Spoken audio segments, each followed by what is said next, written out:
My mom drained my college trust fund to pay for her fourth wedding, but I uncovered her scheme and exposed her in front of our entire family. I lost my grandma when I was 18. She was a tough, no-nonsense woman who ran her own upholstery business for 5 decades and raised 3 kids, my mom being the middle child. My mom often clashed with her. When I was young, I would often see my grandma and my mom fighting over small things and would wonder why, until I realized that my grandma resented my mother because of me. For context, according to my aunt, my parents never really wanted me. They harbored resentment towards me from the moment I came into the world. For the initial 6 months of my life, I lived with my grandma.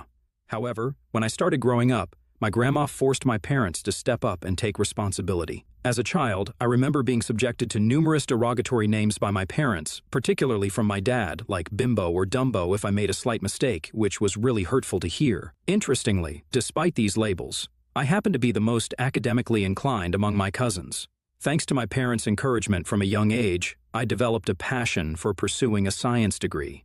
My parents would beat me up for what seemed like trivial reasons, such as wearing nail polish or talking to a boy. My dad never let me wear makeup, disapproved of my tight clothes, even if it was just yoga pants with a long shirt, and basically opposed anything associated with being a girl. Keep in mind that I was still growing, and his controlling nature affected me a lot. When my parents used to fight, it always seemed to somehow become my fault. On top of that, my mom consistently complained that I didn't contribute around the house. The reality was that I was taught from a very early age to help them out. I folded at least 2 loads of laundry every day, cleaned one of the bathrooms daily, handled the dishes, and took care of various other chores like sweeping the floors. Despite all this, I never uttered a complaint, but my parents never appreciated it. It felt like I was an unappreciated maid in their home. Back then, I did most of what my parents told me to do and avoided anything they didn't mention. I refrained from drinking, stayed away from drugs, and made sure not to wear clothes they deemed inappropriate. Unfortunately, I wasn't allowed to go out with friends, even for birthdays, and having them over was also off limits. There were times when I'd come up with excuses to stay later at school during the daytime because I enjoyed spending time with others outside the confines of my home. However, everything changed when my dad was diagnosed with terminal cancer. Even though I hated my dad for always trying to control my life, I still didn't want him to die. But my mom clearly didn't feel the same way. She left my dad, saying she did not want to be stuck with an ill husband. My dad and I were shocked when we watched her pack her bags and leave. Later, my dad broke down sitting on the porch. Even though I was just 14 years old, I could understand his pain. I had always seen him sit and drink a beer on the porch whenever he was having a bad day. So, when I heard him cry, I got him a beer from the fridge. My dad started bawling when he noticed that I was handing him the beer, understanding that I was trying to comfort him in the only way I knew. Since that day, I don't know how or why, but everything changed between me and my dad. He was no longer rude or abusive to me. I can even venture to say that he was a good father after my mom left. In the following weeks, my parents got divorced, which was easy since my dad had a prenup with her and she could not take any alimony. By the next month, my mom had already moved in with her new boyfriend, who was apparently her high school sweetheart, Morty. During this time, my mom hated having me over for the weekends. Whenever my dad would drive me to her place, she would make up some excuse about why she couldn't see me that weekend. It really hurt because it felt like my mom had divorced me along with my dad. Throughout all of this, my grandma continued to visit me, and I loved spending time with her. She would call me and all my cousins once a month to have a sleepover at her house, which is still one of my favorite memories to date. 5 months after my parents' divorce, my mom got married again. Her high school sweetheart, Morty, bought a house for her in hopes that they could grow their family together. However, my mom had other plans. Whenever I would get to visit her, which was rare, I would always find her on her phone, giggling and talking to someone without a care in the world. She would only cut off the call once it was time for Morty to come back home. Apparently, Morty eventually found out that she had been cheating with another guy, and they had a huge fight. However, my mother managed to convince him that it was just a one-time mistake, so they stayed together. During this time, my dad's health was not improving. In his last days, he would spend as much time with me as he could. I would come back home from school terrified, thinking something might have happened to him. Unfortunately, one night my dad passed away in his sleep after months of chemo not working. My grandma and my dad's family were the first ones to reach me, as I just could not stop crying. When my mom came over, she was alone, no Morty in sight. I did not know this then, but my mom had continued to talk to the other guy behind Morty's back, and he had finally left. Throughout my dad's funeral, my mom kept saying how my dad's death could not have come at a worse time, since she was already dealing with a lot. Everyone was so shocked and irritated by her callousness. When my dad's will was read, it was declared that all his assets would go to me. Immediately, my mother seemed very interested in being back in my life. However, my grandma did not want me living with my mother since she knew the kind of daughter she had raised. She knew my mother wanted me for the money my dad had left behind. She and my aunt helped me sell all my dad's assets so they could open a college trust fund in my name. However, because I was still a minor, my mother's name also had to be added. Meanwhile, Morty, my mom's husband, divorced her during this period. Since they had no prenup, she ended up with a substantial settlement. That's why Grandma warned her not to dip into my funds, emphasizing that she already had her own money. My mom agreed to this arrangement. When Mom and I started living together, it felt at first like I was living with a stranger. She had changed so much over the years, and not in a good way. All she ever did was behave like a teenager herself. She would get dressed up and go out every night. She would come back home late with strange men and take them into her bedroom. Every morning, I would walk into the kitchen and notice someone different. It became a daily routine. When I turned 16, my mom introduced me to her third husband, Joe.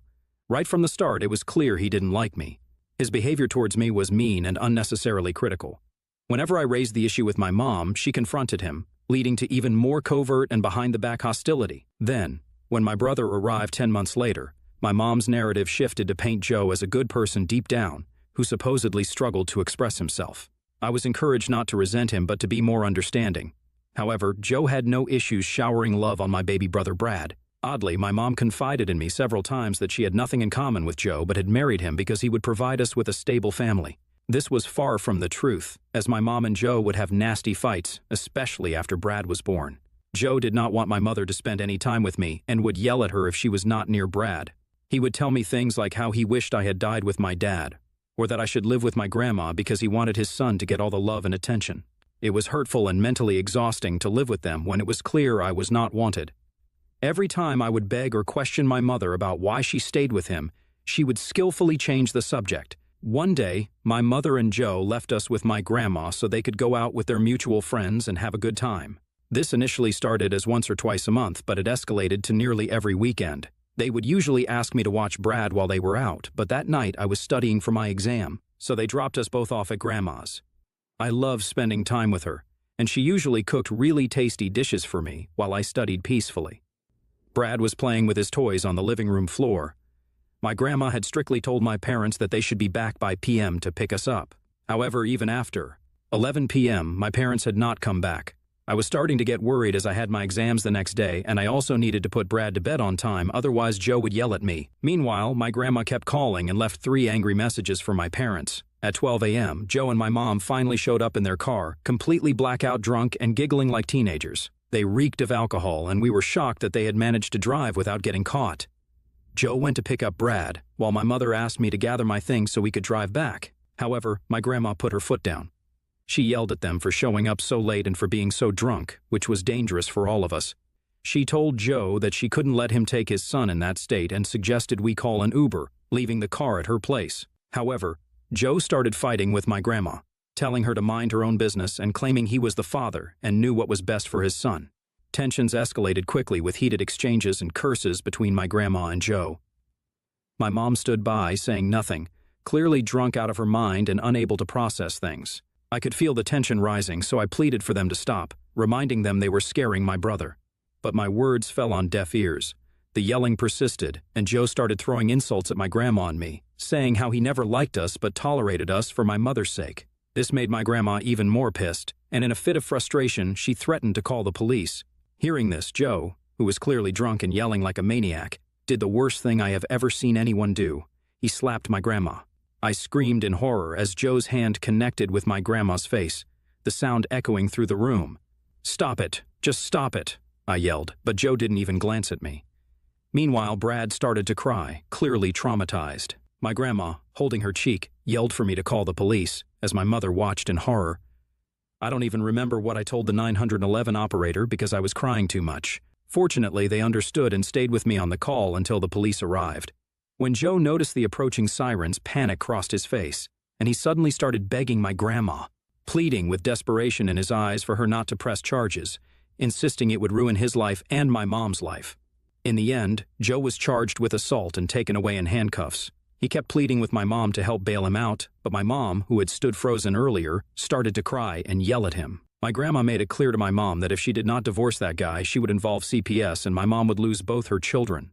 My mom simply nodded, looking clearly terrified. It was only later that I found out that Joe and my mom had also tried drugs that night along with alcohol. The reason she escaped arrest that night was because she had been mostly silent, unlike Joe. That night, Brad and I stayed at my grandma's place because I refused to be with my mom alone. I was so disappointed and traumatized. Thankfully, the next day, when my mother came to her senses, she realized just what her husband had done. She filed for divorce and forbade him from ever seeing us. When the rest of the family found out about what Joe had done, they all came down on my mom, and rightfully so. Everyone had questions, rightfully so. Why did it take so long for my mom to take action? Why didn't she see the signs earlier? My aunt and uncle yelled at my mom until she started to cry. They were so pissed that they vowed never to speak to her again for what her husband had done. As for Joe's charges, since he was a first-time offender, the court imposed probation. During this period, Joe had to attend counseling and was ordered to stay away from us. He could only see his son if my mother allowed and if she was present as well. He did try to beg my mother for forgiveness, but she didn't listen and divorced his manipulative ass. She got a lot from him in the settlement and has since been living a good life. I did not want to stay with my mom after the Joe incident, so I moved all my things to my grandma's place, while Brad stayed with my mom. My mom didn't like this arrangement one bit since she depended on me to babysit my brother, but she couldn't say anything to me for fear that my grandma would chew her out. This year, I celebrated my birthday. I was so excited to finally be an adult and start a new phase of my life. However, life had other plans for me. My grandma passed away just a week after my birthday. She had a heart attack, and it was completely unexpected, especially since she didn't have any heart problems.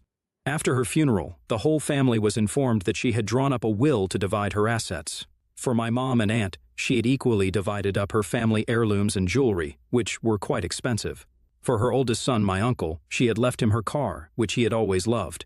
For my cousins, she had divided her money into their college trust funds. For me, she left her most important asset, her house. Apparently, because I was the closest to my grandma among all and had been living with her, she did not want me to go back home to my mom ever again. I was shocked and started to cry tears of joy, as her house meant a lot of happy memories for me. Unfortunately, my grandma didn't leave Brad with anything. I don't know if she simply forgot or maybe it was because Brad was just my half-brother. Needless to say, my mom was livid with my grandma. She flat out said that giving me a house was worth so much more than her jewelry, and it simply wasn't fair for her mother to leave me so much. No one else except my mother had any complaint, since they all understood that my grandma had left us things that we all deserved. My mother then got angry that Brad didn't get anything and started to badmouth my grandma, saying how she was such a selfish woman for not doing anything for her son.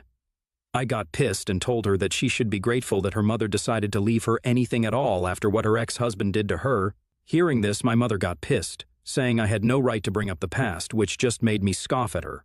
Then she started to tell me how I should sell my grandma's place and move in with her. I told her that I genuinely loved staying at the house and would never sell it, since it meant more to me than money. My mother did try to urge me more, but I stood my ground. I have to say that it has been wonderful living on my own. I have always been surrounded by toxic people until I moved to my grandma's place permanently, and I had also never lived alone. However, I have been spending a lot of time with myself and going to therapy to deal with my grandma's death. With everything going on in my life, I decided to take a gap year. Because I'm no longer a minor, I wanted to remove my mother from my trust fund. I needed her signature to access the funds, and also to remove her from the beneficiaries, so I went to talk to my mother 2 months ago. She introduced me to her new boyfriend, Robin, who she had been seeing for weeks. Robin seemed like a pleasant guy, however, quite younger than her, unlike all her previous ex-husbands. However, I knew better than to bring up his age. So I asked my mom to talk privately and she agreed. I expected things to go smoothly with her regarding my trust funds, since this was rightfully the money that my dad had left for me. However, my mother started to freak out when she heard that I wanted to remove her from the trust.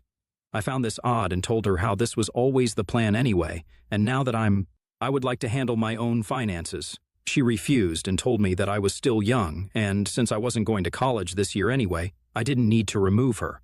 Her behavior was starting to make me suspicious, but my mother kept insisting that I could always come to her when I started college later. I spent some time with Brad and left. It was only when I was driving back home that I realized there was a chance my mother could have been using my money from the funds. Even though it seemed far-fetched at the time, I decided to consult a lawyer who could help me figure out the terms and conditions of the trust document. The lawyer reviewed it and agreed that my mother needed to sign off for me to access the funds. However, I could view its current value if needed. And this is how I found out from the bank what my mother had been doing. Not only had my mother been withdrawing money from the trust fund in small amounts over the years, but after our recent conversation, she had completely wiped the account clean. I was horrified. It felt like the ground had been pulled from beneath me. The betrayal hit hard, leaving me grappling with a sense of disbelief. I felt so angry about what my mother had done. For days, I was crying and moping around the house, unable to understand why my mother would do something like this. No wonder she didn't want me to remove her from having access to my funds. I knew if I confronted her about it, she would just deny it or come up with a lame excuse. I felt like I needed to teach her a lesson. Just as luck would have it, my mom, oblivious to the fact that I knew about her backstabbing, called to let me know that she was getting married yet again. She was excitedly talking about how Robin was definitely the one, which almost made me roll my eyes, as this was the same thing I had heard from her with every guy. She told me how she was going to have a grand wedding to celebrate her love with Robin. I just wanted to yell and scream at her for being such a trashy parent and stealing my money, but I kept my mouth shut as I wanted to take my revenge. Since she was having a wedding, it gave me the perfect opportunity to come up with a plan. I decided to have a family meeting so I could rally all my cousins and trusted relatives for what I was about to do. I told them everything and showed them documents about how my mother had been withdrawing money from my college trust fund that had all the money my dad had left behind for me, and how she had wiped it clean when she knew she would have no more access to it. As I shared the extent of her betrayal, the family's shock and disbelief mirrored my own when I first learned the truth. I told them how the timing of her wedding seemed off, and she had probably withdrawn so much for her lavish wedding, and I wanted to humiliate her at this event before getting her arrested. My aunt and uncle were horrified that my mother could stoop so low and promised me that they would have my back. My cousins also agreed with my plan. My mother's wedding was last week. She had invited the entire family to her church wedding and grand reception with Robin. I decided to go to the wedding wearing a t-shirt that had the words, "My mother is a gold digger," in bright red letters.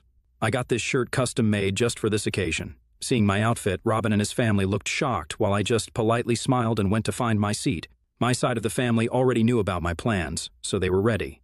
When my mother, oblivious to my plans, began her walk down the aisle, I remained seated. She did not even glance at me as she walked past, so my plan seemed to be working.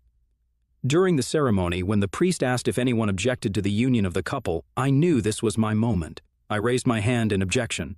The priest looked taken aback, however. Along with me, my aunt, uncle, and cousins also raised their hands. My mother and Robin looked at us in horror as I rose from my seat.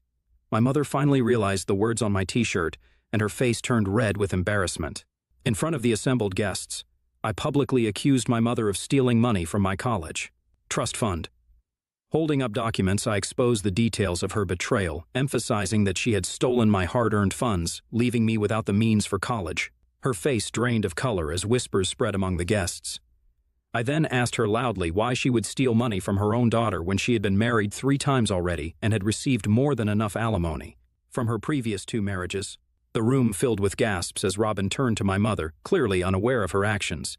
He asked her what I meant by 3 marriages when she had only told him about 1 marriage. My mother glared at me in anger and started to yell about how childish I was, and that she had not stolen any of my money since she had every right to the money as she had been married to my father. She told me I should be grateful to her that I was even born. I yelled back that what she had done was illegal and that I was going to make sure she got arrested. However, my mom scoffed and told me how ungrateful I was, insisting it wasn't a big deal since she had practically raised me and the least I could do was let her have the money. She argued that as my mother, she had every right to my money. That's when Robin chimed in. He asked my mother if this was why they had managed to afford such an extravagant wedding, since my mother was footing the bill for everything. My mother kept quiet, which was basically her admitting to it. This is when all hell broke loose. I couldn't contain my anger and I began yelling at her. The chaos escalated as my relatives joined in, expressing their outrage at my mom's despicable actions. Amidst the shouting, my mom retaliated, insisting it was a private matter between me and her and that others should not judge her for it. Things got physical when my aunt got too close while confronting her, leading to shoving between them. The chaos reached its peak, prompting someone to call the police.